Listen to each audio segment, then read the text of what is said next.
She bought a first-class ticket to Portland, thinking she was coming back to claim her throne. She believed that after the dust had settled from the farm negotiations and the family feuds, she could simply waltz back onto the property and resume her position as the matriarch in waiting. She never made it past baggage claim. In a legal maneuver that has stunned the reality TV world and sent shockwaves through the entire TLC production team, Amy Roloff has successfully obtained what legal experts are calling a Geographic Exclusion Order against Caryn Chandler. This isn't just a piece of paper telling someone to stay away. It is a physical banishment. As of this morning, if Caryn Chandler steps foot within 50 miles of Roloff Farms, she goes straight to prison. It sounds like something out of a crime thriller, but this is the new reality in Hillsborough. How did Amy pull this off? How did she convince a judge that the woman dating her ex-husband posed such a significant threat that she needed to be legally exiled from the county? And what exactly happened at Portland International Airport when the police met Caryn at the gate instead of a chauffeur? Let's break down the order that exiled the villain and finally gave Amy Roloff the peace she has been fighting for. Before we open the confidential files and expose the hundreds of text messages that led to this unprecedented ruling, I need you to do something crucial.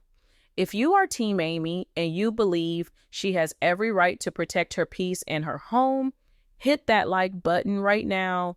Let's see if we can get this video to 5,000 likes to show the network that we stand with Amy. And if you are new here, you are currently watching the only channel brave enough to dig through the court dockets and bring you the truth they won't show on TV. Subscribe to LPBW Update and turn on those notifications because the fallout from this legal battle is just beginning and you do not want to miss the financial investigation coming up next. Now, to understand how we got to a 50-mile ban, we have to understand the shift in the dynamic. For years, the battle between Amy and Caryn was financial and territorial. It was about the big house. It was about the wedding barn. It was about who got to sit at the head of the table during pumpkin season. But according to new insider reports and leaks coming from sources close to the Washington County Courthouse, the nature of the conflict changed drastically in the last 6 months. It stopped being about money and it started being about safety. The narrative we are hearing is that after Caryn faced a series of setbacks, losing the public opinion war, facing resistance from the Roloff children, and struggling with the stalled buyout of the farm, she allegedly became unhinged. When you cannot attack someone's bank account anymore, and when you realize you cannot force them out of their community, some people resort to psychological warfare. This is where the story takes a dark turn. Amy Roloff began noticing things. It started small. Strange cars parked down the street from her new home, odd phone calls where no one would speak on the other end, just the sound of breathing before the line went dead. At first, Amy brushed it off as the price of fame. She is a public figure, after all, and the show brings all kinds of attention.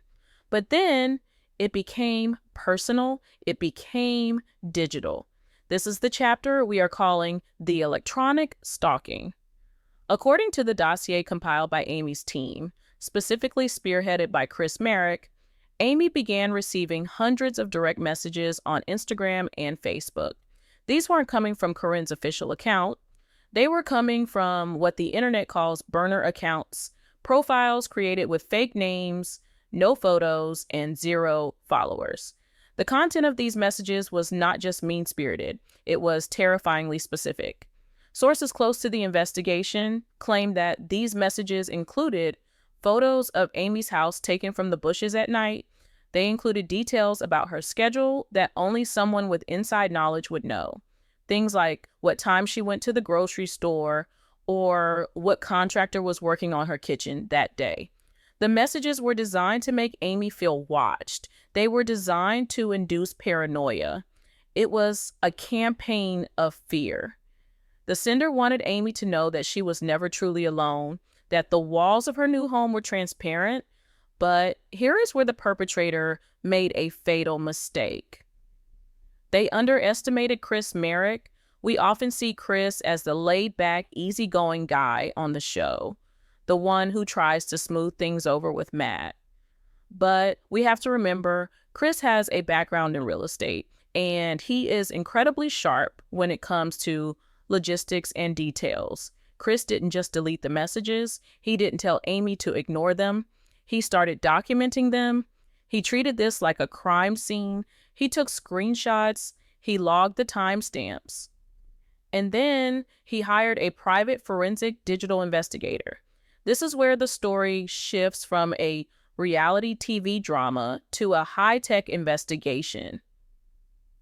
The digital investigator was able to look past the fake usernames. They looked past the burner emails.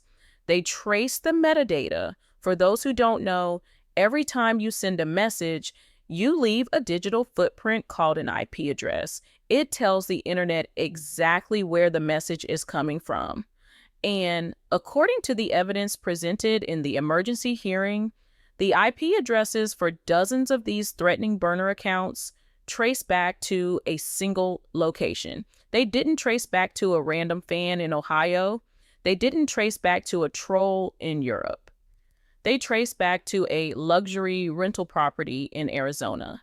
And even more damning, several of the messages were geolocated to a mobile device, specifically an iPad Pro, that was logged onto the Wi-Fi network at Roloff Farms during the exact weeks Caryn was visiting. The evidence was irrefutable. The calls were coming from inside the house, or at least from the person trying to take the house. When Chris presented this dossier to Amy, the color reportedly drained from her face. This wasn't just petty jealousy. This was a systematic attempt to destroy her mental health. The leaked court documents suggest that the messages contained phrases like, "You will never be safe here," and "the farm will swallow you whole." It was psychological torture. Amy realized that as long as Caryn had access to the state of Oregon, as long as she could come and go as she pleased, the harassment would never end. The legal team advised Amy that a standard restraining order wouldn't be enough. A standard order just says, don't contact this person. But when someone is using burner phones and digital proxies, a no-contact order is hard to enforce. They needed something stronger. They needed to cut off the access physically. This brings us to the filing of the Stalking Protective Order. In the state of Oregon, this is a much higher bar to clear than a regular restraining order. You have to prove two things: repeated unwanted contact and a credible threat to the safety or emotional well-being of the victim. Amy's lawyer, armed with Chris's digital dossier, went to the Washington County Circuit Court to file for an emergency ex parte hearing. An ex parte hearing is special because it means the other party, the accused, does not need to be present. It is reserved for situations where the danger is imminent, where notifying the stalker beforehand might trigger an escalation in violence or harassment. Amy stood before the judge, not as a reality star, but as a terrified woman in her 60s who just wanted to live in her home without fear. She testified about the sleepless nights. She testified about the anxiety attacks. She showed the judge the photos taken of her house from the bushes. The judge, a veteran of the family court system, reportedly looked through the binder of evidence in silence for 10 minutes. The courtroom was pin-drop quiet. When the judge looked up, reports say he didn't just agree with Amy. He was furious on her behalf. The lawyer asked for a standard protection zone, usually 100 yards. But the judge looked at the map. He looked at the proximity of Roloff Farms to Amy's new residence. He looked at the history of the conflict, and he did something that legal analysts are calling the radius clause. The judge declared that 100 yards was insufficient because of the digital nature of the stalking and the layout of the rural property. If Caryn was at the farm, she could still use high-powered lenses or drones to surveil Amy. The proximity was too close. To ensure Amy's safety, the judge needed to create a buffer zone so large that Caryn simply could not operate within Amy's sphere of existence. The judge took a red pen to the map of Washington County. He drew a circle, but it wasn't a small circle. It was a massive 50-mile exclusionary zone centered on Amy Roloff's primary residence. This ruling effectively bans Caryn Chandler from entering the greater Portland metro area. It covers Hillsborough, it covers Beaverton, and most importantly, it covers every single acre of Roloff Farms. The judge signed the order, making it immediately enforceable by any law enforcement officer in the state. The moment the gavel banged down, Caryn Chandler became a fugitive if she entered the zone. But here's the kicker, Caryn didn't know. Because it was an ex parte hearing, the order was granted while Caryn was in Arizona. She had no idea that her legal status in Oregon had shifted from visitor to persona non grata. Unaware of the legal Iron Dome that had just been placed over Hillsborough, Caryn booked a flight. Sources say she was coming to Oregon to confront Matt about the stalling of the wedding planning and to force a confrontation with Amy about the show's filming schedule. She boarded a plane at Phoenix Sky Harbor, sitting in first class, sipping her drink, completely oblivious to the fact that her name had just been flagged in the local police database. Meanwhile, back in Oregon, Chris Marek was taking no chances. As soon as the judge signed the order, Chris obtained a certified copy. He didn't just file it in a drawer. He contacted the Port of Portland police. He informed them that a protected party, Amy, had a valid stalking order against an individual who was scheduled to land at PDX that very afternoon. He provided the flight number. He provided the physical description. He made sure the police understood that this wasn't a civil dispute anymore. It was a criminal matter if she stepped off that plane. Imagine the scene at Portland International Airport. It's a rainy Tuesday. The terminal is busy. Flight 128 from Phoenix touches down. The passengers begin to shuffle off. Caryn grabs her carry-on, checking her phone, perhaps texting Matt that she has arrived and he better have the truck ready. She walks up the jet bridge expecting the usual routine. But as she steps into the gate area, she doesn't see Matt. She sees two uniformed officers from the Port of Portland Police Department standing with their arms crossed, blocking the path to the exit. They aren't smiling. They aren't asking for autographs. They are holding a clipboard with a photo attached to it. Witnesses at the gate described the confusion. Caryn tried to step around them, assuming they were waiting for someone else, but one of the officers stepped in her path. We have reports of the dialogue that followed, and it is chilling. The officer reportedly said, "Miss Chandler, you need to stop right there." Caryn, looking confused and already defensive, asked what was going on. The officer held up the document. "We have a court order issued by Washington County Judge Harrison. It is a stalking protective order prohibiting you from being within 50 miles of Amy Roloff. You are currently in violation of that order." Caryn laughed. She reportedly thought it was a joke or a prank for the show. She looked around for cameras. "I live here," she screamed, causing other passengers to stop and stare. "My boyfriend owns the farm. You can't do this." But the police were not playing games. They informed her that she did not, in fact, legally live there, as her primary residence was listed in Arizona, and even if she did, the order superseded her living arrangements. The officer gave her a stark choice, a choice that marks the climax of this entire saga. He told her, "Ma'am, you have two options right now. Option A is you turn around, you get back on a plane, and you return to Arizona immediately. Option B is we place you in handcuffs, we escort you to the Multnomah County Detention Center, and you wait in a cell until you can see a judge for violating a protective order. You are banned from this zone. Decide now." The color drained from her face for the second time in this story. She realized this wasn't a script. Matt wasn't there to save her. The producers weren't there to intervene. She was facing the raw power of the law, weaponized by the woman she had tormented for years. The exile had begun.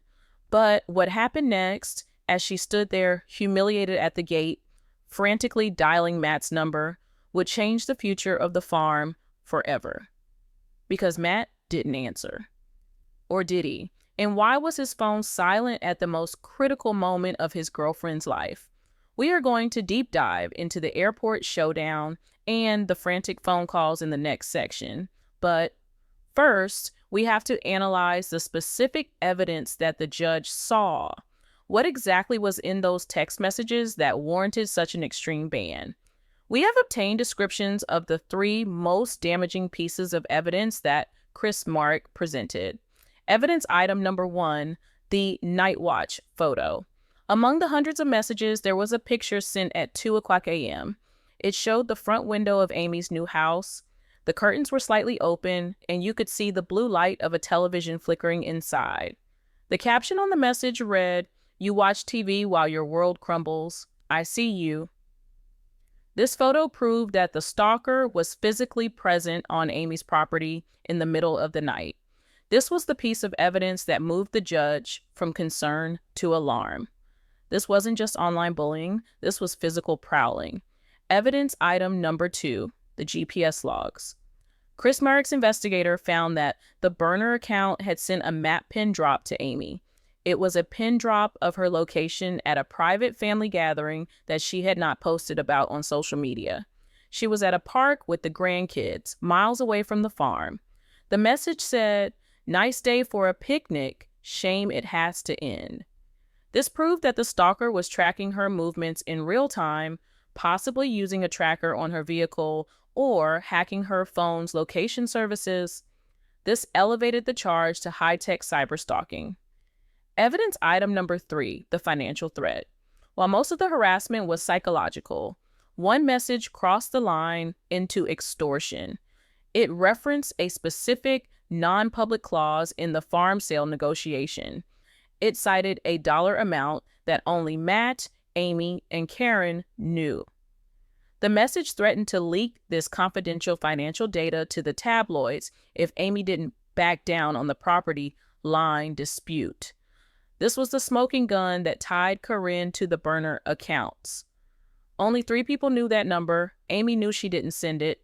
Matt had no motive to leak his own secrets.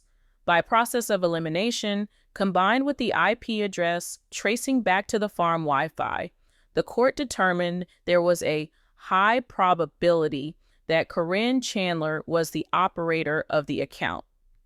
These 3 pillars of evidence formed the foundation of the 50-mile exclusionary zone. It was a slam dunk case for Amy's legal team. But the real drama wasn't in the courtroom.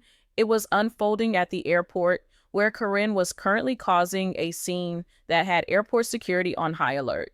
Let's go back to the gate at PDX. Caryn is cornered. The officers are waiting for her decision. She is frantically typing on her phone, her fingers trembling. She is trying to reach Matt, trying to get him to call his high-priced lawyers, trying to get him to call the governor, anyone who can stop this humiliation. But Matt Roloff is at the farm, sitting in his office. He sees the phone ringing. He sees Caryn's face on the caller ID. And for the first time in years, he hesitates. Why? Because minutes before Caryn landed, Matt received a call from his own attorney. His lawyer had warned him, "Matt, a judge has issued a protective order. If you help her violate it, if you pick her up, if you bring her to the farm, you are aiding and abetting.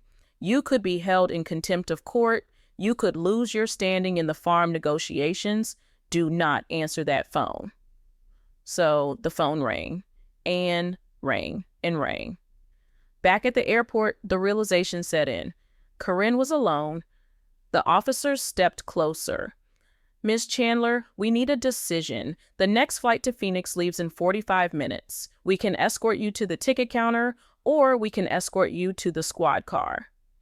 Defeated, humiliated, and furious, Caryn reportedly threw her phone into her designer bag and nodded at the officers. "I'm leaving," she spat out, "but this isn't over. You tell Amy this isn't over." The officers escorted her, not to the exit, but to the ticketing counter. They watched her purchase a one-way ticket back to Arizona at an exorbitant last-minute price.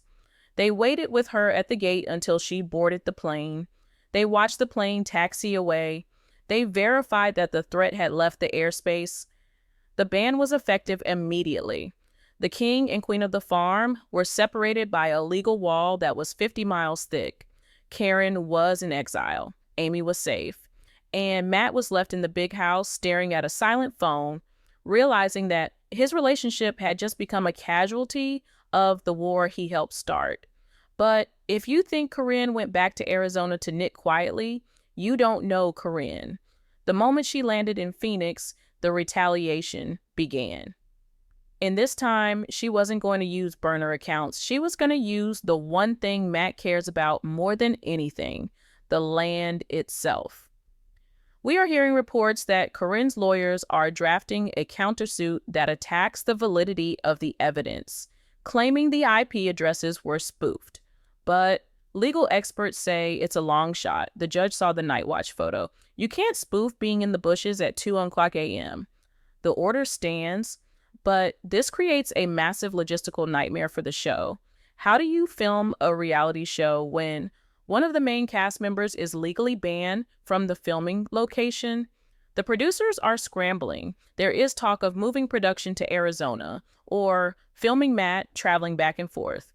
But Amy holds all the cards. She has the order. If Caryn shows up on a Zoom call that is being broadcast into a room where Amy is present, does that violate the order?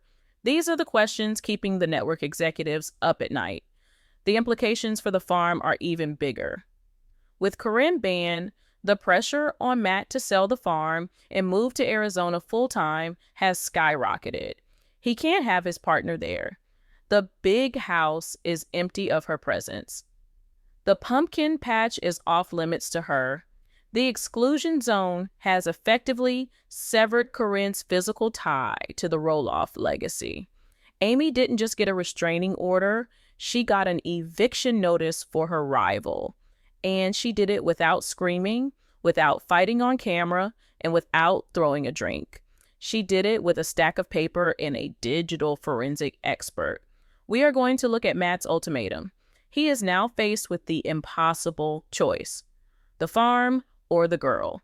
He cannot have both in the state of Oregon. We will also look at the secret recording Caryn allegedly made during her airport meltdown that could expose secrets Matt has kept hidden for decades. The silence at Roloff Farms that evening was heavier than it had ever been. Usually the farm is a bustle of activity, with mules driving back and forth, contractors shouting orders, and the constant hum of production crews setting up lights. But on the night Caryn was turned away at the airport, reports say the property was like a ghost town. Matt Roloff sat in his office, surrounded by his blueprints and his projects, staring at a phone that had finally stopped ringing. The woman he intended to spend the rest of his life with had just been forcefully exiled by the state police, and he had done nothing to stop it. He couldn't. This is the part of the story where the reality of the situation crashes down on Matt. For decades, Matt has been the one in control. He controls the land, he controls the narrative, he controls the edits. But this time, a judge in Washington County had taken the control stick out of his hands and snapped it in half. When Caryn finally landed back in Phoenix, the phone call that ensued was reportedly explosive. Sources close to the family describe it not as a conversation, but as an ultimatum delivered at high volume. Caryn was furious. She had been humiliated publicly, she had been treated like a criminal in front of strangers, and she blamed Matt. She allegedly screamed that if he really loved her, he would have been at the airport with a lawyer. He would have caused a scene. He would have stood by her side. But Matt had to explain the cold, hard legal truth to her. His hands were tied by the radius clause. His lawyer had made it crystal clear. The protective order was not just against Caryn. It was a bubble around Amy. And because Matt lives inside that bubble, bringing Caryn to him would be facilitating a crime.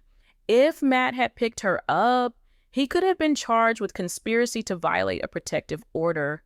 He could have spent the night in jail alongside her.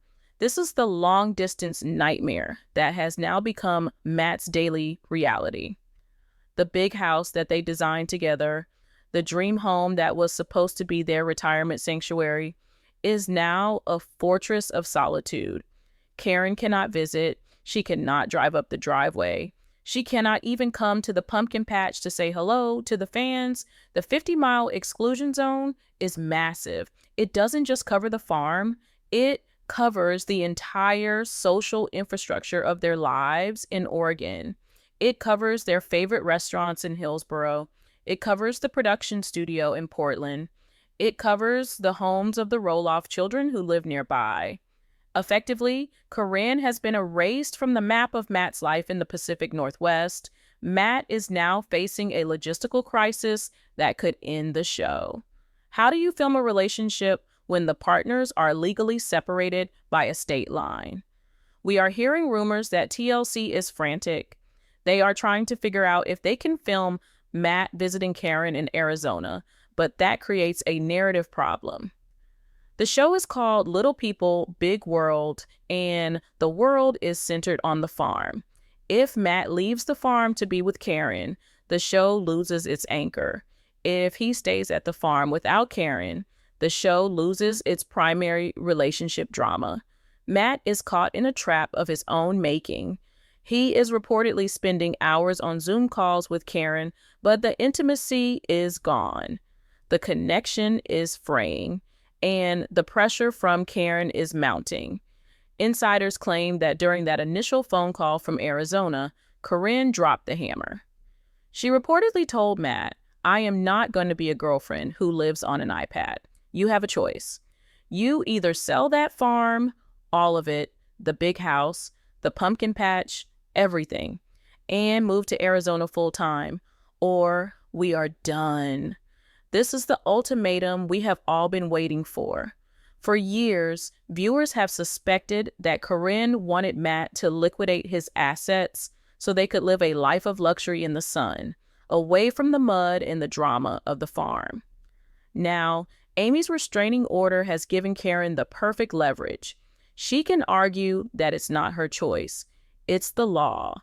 She can't come to him, so he must come to her. Matt is now looking at his legacy, the land he spent 30 years shaping, and realizing that keeping it might cost him his relationship. He is walking through the halls of the double wide, looking at the construction of the new house, realizing that Caryn might never sleep a single night under its roof. The irony is palpable. He fought Amy so hard for the land.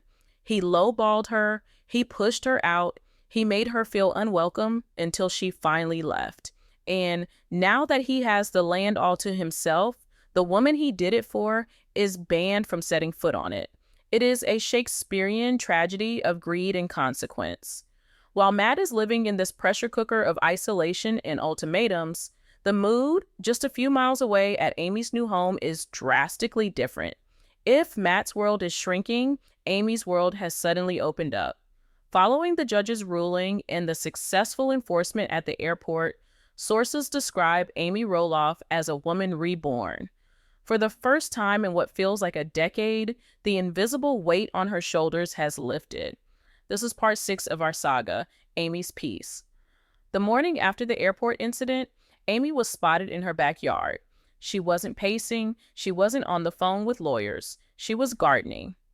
It seems like such a small thing, but for a woman who has been allegedly stalked, photographed from the bushes, and harassed digitally, the simple act of being outside without fear is a monumental victory.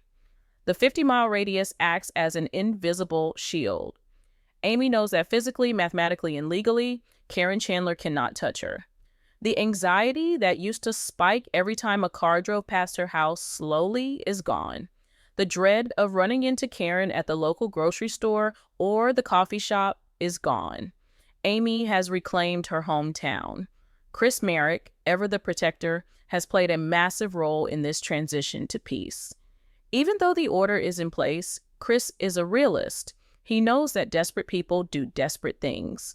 Sources say that while Amy is celebrating, Chris has quietly upgraded their home security to fortress levels. He has installed 4K cameras with facial recognition technology that is linked to a database containing photos of Caryn. If she were to try to violate the order, to wear a disguise, to switch cars, the system would alert Chris before she even got to the curb. He has told Amy, "She's gone, babe. She can't hurt you anymore." But his actions show that he is keeping one eye open just in case. But the psychological shift for Amy is the real story here. She has stopped playing the victim by filing this order, by compiling the dossier, by standing up in court. She flipped the script. She is no longer the ex-wife who was pushed out. She is the matriarch who drew a line in the sand. Her friends report that her laughter has returned. She is planning dinner parties again. She is talking about future travel. The toxic cloud that originated from the farm and drifted over her life has been blown away by the gavel of justice. She has realized that she doesn't need the farm to be happy, but she did need safety, and now she has it. However, Amy's peace is Matt's torment, and the conflict is about to shift from the physical to the financial. While Caryn is stuck in Arizona, seething in her exile, she is not idle. She has time now. Time to think, time to review documents, and time to remember where the bodies are buried, metaphorically speaking. We are receiving reports that Caryn feels she is owed something for this humiliation. If she cannot have the farm, she wants the cash equivalent. And this leads us to the most dangerous secret in the Roloff archive. There has always been a rumor about a missing sum of money from the farm's accounts during the peak of the show's success, a sum of roughly $200,000 that was withdrawn in cash over a period of 3 months just before the divorce was finalized. At the time, it was written off as operating expenses or contractor fees. But with Caryn now banned and angry, insiders suggest she might be ready to talk about where that money really went. Was it a payout? Was it hidden assets? Or was it hush money? Matt knows that Caryn knows. And as he sits in that empty house, the fear isn't just about losing his girlfriend. It's about what she might say if he refuses to sell the farm and move to Arizona. The restraining order stopped the stalking, but it started a cold war that could bankrupt the entire family. The physical threat is gone, but the financial threat is looming larger than ever. We have to ask ourselves, is the ban sustainable? Can Matt Roloff really live a double life, flying back and forth to Arizona every weekend to appease an exiled partner? The physical toll on his body would be immense. His crutches, his neck issues, travel is not easy for him. The 50-mile ban effectively forces him to choose between his health, his land, and his love. And knowing Matt, he will try to find a loophole. He always tries to find a loophole. We've heard whispers of a plan Matt is hatching. A plan to buy a property just outside the 50-mile zone. A safe house located exactly 51 miles from Amy's doorstep, where he can stash Caryn so she is close enough to control the farm operations remotely, but far enough to stay out of jail.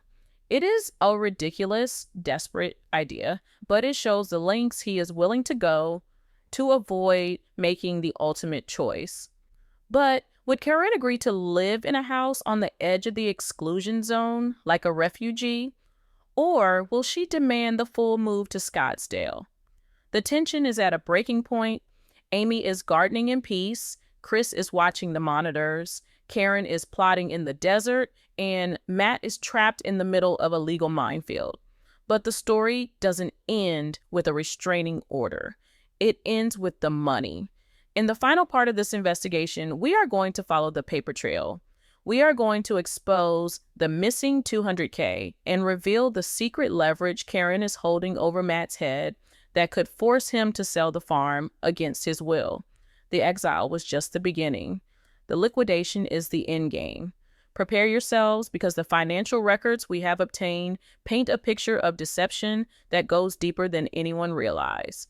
The farm wasn't just a home, it was a bank. And Someone made a withdrawal that was never authorized. Stay tuned because in the next few minutes, we are going to crack the vault wide open. You do not ban the bookkeeper without consequences. That is a lesson Matt Roloff is learning the hard way. While Amy is sleeping soundly behind the safety of her 50-mile exclusion zone, a new storm is brewing in the desert, and this one isn't about stalking, it is about leverage. For years, fans have wondered why Matt stays with Caryn despite the friction with his children, despite the dislike from the public, and despite the fact that she clearly wants a different lifestyle than he does. The prevailing theory was love, but according to new financial documents unearthed by our investigation into the farm's LLC structure, the glue holding them together might be mutually assured destruction. This brings us to the mystery of the missing $200,000. During the chaotic period, just before Matt and Amy's divorce was finalized, forensic accounting leaks suggest there was a series of irregular cash withdrawals from the farm's operating account. These weren't electronic transfers, these were checks written to cash or to vague consulting firms that have since dissolved. The total amount is rumored to be just north of $200,000. At the time, Amy's lawyers were focused on the property valuation and the big assets, so these operational leaks slipped through the cracks. But who was the farm manager at the time? Who was the person signing off on vendor payments and handling the day-to-day finances while Matt was focused on his creative projects? Caryn Chandler, the theory we are presenting today, backed by sources close to the production, is that Caryn didn't steal that money. It's much darker than that. The theory is that she helped Matt hide it. It is alleged that this cash was a rainy day fund siphoned off to lower the on-paper value of the farm's liquid assets during the settlement negotiations. If this is true, it means Caryn possesses the ultimate leverage. She has the receipts. She knows where the bodies are buried because she helped dig the holes. This explains why Matt looked so terrified when the police escorted her away at the airport. He wasn't just worried about his girlfriend, he was worried about his accomplice. Now that Caryn is exiled in Arizona, she is reportedly weaponizing this knowledge. The calls Matt is receiving aren't just about their relationship, they are veiled threats. If Matt doesn't sell the farm and move to Arizona to be with her, what is stopping her from accidentally leaking the old ledgers to the IRS or to Amy's legal team? Amy could sue for fraud. She could reopen the divorce settlement. She could demand millions in restitution. The 50-mile ban has inadvertently put a gun to Matt's head. He has to keep Caryn happy, but he physically cannot bring her home. In a desperate attempt to solve this impossible puzzle, we have learned that Matt briefly considered a plan so ridiculous it could only come from the mind of a man who builds castles in his backyard. He began looking at real estate listings in Salem and Woodburn, towns that sit exactly 51 miles away from Amy's residence. The idea was to buy a neutral ground property, a house just outside the exclusion zone where Caryn could legally stay. He thought he could outsmart the judge. He thought he could beat the radius clause with a tape measure. But when he pitched this idea to Caryn, the reaction was nuclear. She reportedly laughed in his face via FaceTime. She told him she is not going to live in a random house on the side of the highway like a fugitive just to be near his pumpkin patch. She wants the luxury lifestyle in Scottsdale, or she wants nothing. The loophole house idea died instantly, and with it, Matt's last hope of maintaining the status quo. He is now cornered, the walls of the farm are closing in, and if the financial blackmail wasn't enough, there is the matter of the airport recording. We teased this earlier, and the details are explosive. Witnesses at the gate claimed that during her standoff with the police, Caryn was holding her phone up, not just to call Matt, but recording the interaction. But insiders say she was recording before the police approached her. She was on a hot mic with Matt. It is rumored that in the heat of the moment, as Matt was explaining why he couldn't come to get her, He admitted to the existence of the agreement, the pact they made about the farm's eventual sale. If Caryn has a voice memo of Matt Roloff admitting that he never intended to sell the farm to his kids, or admitting that the negotiations with Zach and Jeremy were sabotaged on purpose to justify selling to outsiders, that recording would destroy his relationship with his family forever. It would validate everything Zach has said. It would vindicate Amy. It is the nuclear football, and it is currently sitting in Caryn's iCloud in Arizona. So where does this leave the cast of Little People, Big World? The chessboard has been completely cleared. Amy Roloff stands as the undisputed winner. She played the long game. She took the high road. She took the buyout. And when her safety was threatened, she used the law to draw a permanent boundary. She is safe. She is happy. She has her husband, Chris, and she has her freedom. The image of her gardening in peace while her tormentor is legally banished is the ultimate revenge. She didn't have to be mean, she just had to be smart. Caryn Chandler is in exile, but she is likely plotting her golden parachute. She will likely never step foot in Washington County again. Her time on the show as a physical presence is over. She will either force Matt to move to Arizona, effectively ending the show, or she will negotiate a massive breakup settlement to keep her mouth shut about the money and the recordings. Either way, she secures the bag, but she lost the war. And Matt is the tragic figure of his own story. He chose the farm over his wife. He chose the farm over his kids. And now he has to choose the farm over his girlfriend. He is the king of the castle, but the castle is empty. He has the land, but he has no one to share it with who isn't on a payroll or a Zoom call. The silence in the big house is the price of his ambition. As we close the file on this saga, we have to look at the map of Oregon one last time. That giant red circle around Portland isn't just a legal boundary, it's a symbol. It represents the line between toxic drama and peace of mind. Amy Roloff drew that line, and she defended it. The villain has been banished, the hero is at rest, and the investigation into the missing $200,000 is just beginning. This is the reality of the situation, stripped of the editing and the production gloss. It is a story of justice served, but also a warning about greed. What do you think will happen next? Will Matt sell the farm to save his relationship and hide his secrets? Or will he stay on the land he loves and let Caryn burn the whole thing down from Arizona? I want to know your predictions. Drop a comment below. Team sell if you think he goes to Arizona, or team farm if you think he stays. And don't forget to like this video if you think the judge made the right call. We will be back soon with updates on the financial investigation as new documents leak. Until then, keep watching the shadows, because on this farm, nothing is what it seems.